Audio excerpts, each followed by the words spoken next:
Jinsi ya kuweza kuangalia matokeo ya kidato cha pili kama yameweza kutoka. Hatua ya kwanza kabisa, ingia katika simu yako sehemu ya Google, na baada ya hapo uta search neno necta.go.tz. Utaweza kufungua website hii ya Necta, uta scroll down namna hii, sehemu hii ya news, utaweza kuona matokeo hayo yamewekwa hapa. Lakini pia vile unaweza ukagusa hivi vidoti vitatu, ukaja sehemu hii ya result.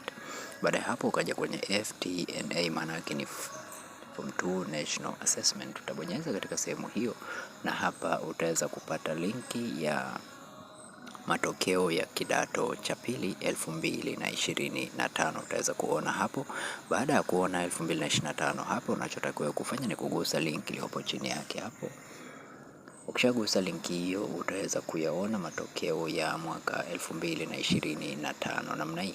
Lakini haya ni matokeo ya 2024, siyo ya 2025. Matokeo hayo ya 2025 yanatarajiwa kutoka hivi karibuni, tarehe za mwishoni mwa mwezi huu au mwanzoni mwa Januari. Utaweza kupata matokeo hayo katika website hii ya Necta.